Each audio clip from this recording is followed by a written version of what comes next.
السلام عليكم ورحمة الله وبركاته. ازيكم يا حبايب قلبي متابعين قناة مطبخ العيلة، قناة حكايات لذيذة.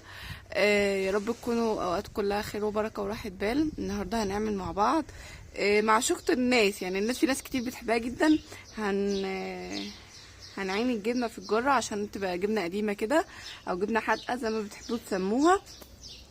انا كنت عاينة قبل كده جبنة هنا في الجرة، فهبدأ ان انا انقلها في الجردل اللي معايا ده اهو زي ما احنا شايفين. هنقلها هنا علشان انا معايا جبنه جديده احنا عاملينها ومشرشينها عشان نخزنها في قلب في قلب الجر.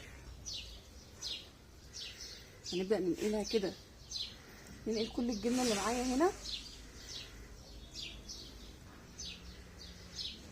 اهو. شايفين الجبنه معايا بسم الله ما شاء الله.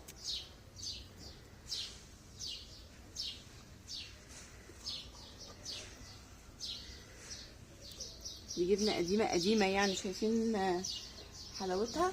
يا ريت تبقوا معايا كده وتدوقوا طعمتها.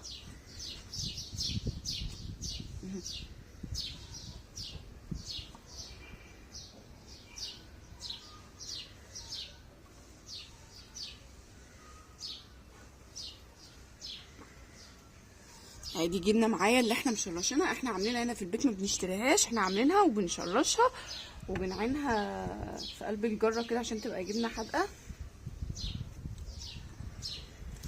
هنقل كل الجبنه اللي معايا في الجره هنا في قلب الجردل وبعدين نحط دي مع بعض. فانا هنقل الكميه اللي معايا ونرجع نحط دي مع بعض. خلاص يا جماعه، انا نقلت كل الجبنه اللي معايا هي في قلب الجردل. هنبدا بقى مع بعض كده. الجبنه اللي احنا مشرشينها ديت، الجبنه ديت احنا بنجيب اللبن وبنروبه وبعدين نعمله جبنه قريش وبعدين بنشرشها كده علشان تنزل كل الميه اللي فيها وبعدين نحطها في قلب الجره. فانا دلوقتي هبدا ارص الجبنه كلها كده في قلب الجره تاني اهي. ننزل شويه وننزلهم في قلب، لان الجبنه بتعلى على المش، فاحنا هننزل شويه كده وبعدين نقوم مكبسينه كده بايدينا عشان تنزل في قلب المش من تحت اهو زي ما احنا شايفين مع بعض كده.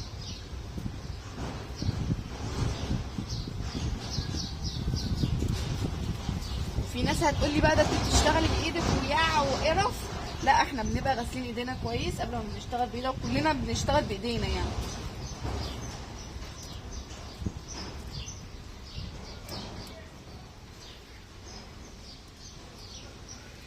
الشش ده احنا ما بنحطوش في قلب المش علشان ما يبوظش المش معانا، يخليه خفيف كده. احنا بنحب المش يكون تقيل اهو. حطينا شويه، هنبدا ننزلهم في المش كده ونكمل تاني.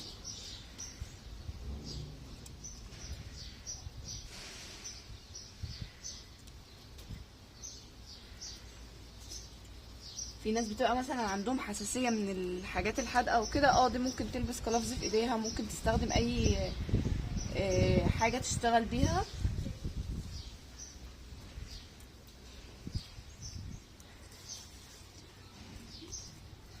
كده نزلنا الجبنه كلها بتاعتنا اهيت في قلب الجره. هنبدا نغطيها كلها بالمش عشان اهي زي ما احنا شايفين مع بعض كده. نشيل اي حاجه بقى احنا حملناها على الطروف واحنا بنفضي ايدينا كده اهو. كده الجره بتاعتنا اهيت والجردل اهوت نقلنا فيه القديمه، وده الجبنه بتاعتنا اللي بنخزنها ازاي عشان تبقى جبنه قديمه معانا وجبنه حادقه. عايزه اوريكم حته من القديمه اللي معانا.